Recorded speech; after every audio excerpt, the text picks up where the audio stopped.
সুবিধা রান্নাঘরে আজকে রান্না হবে দেশি মুরগি লাল ঝোল। এখানে আছে 1 কিলো দেশি মুরগি।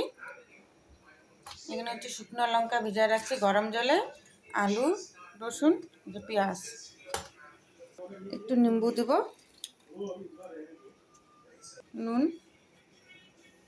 হলুদ, এটা দিয়ে মাইকে রাখিয়ে দেব 10 মিনিটের মধ্যে। কয়টা রসুন গোটা দেব।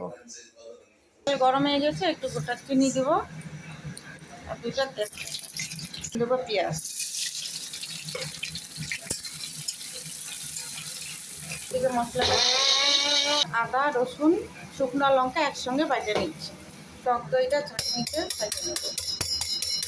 এটা দানা দানাটা আদা রসুনের পেস্ট, শুকনো লঙ্কা এটা দিয়ে দিচ্ছি।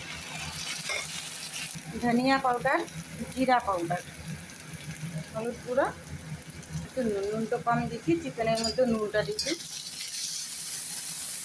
দেবো আলুটা, গ্যাসটা হালকা করে দিব। এখন দেবো টক দইটা।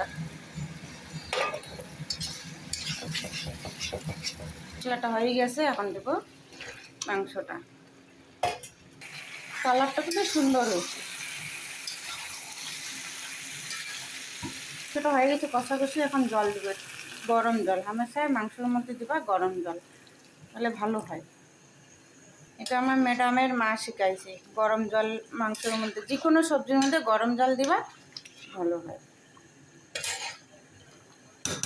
হয়ে গেছে, 1 চামচ ঘি তার উপরে, গরম মশলা উপরে। 5 মিনিট ঢাকিয়ে রাখবো। গ্যাসটা বন্ধ করে দিলাম। কালারটা দেখো কি সুন্দর হয়েছে ঝোলটা। আমাদের রবিবারে এই খাওয়া দেশি মুরগির লাল ঝোল। এটা হচ্ছে রায়তা, গাজর, পেঁয়াজ, ক্ষীরা, কদ্দুগাছ করছি, দই, কারি পাতা দিয়ে রাই এসে দিছি, সোমবার দিছি, আর একটা সাদা ভাত।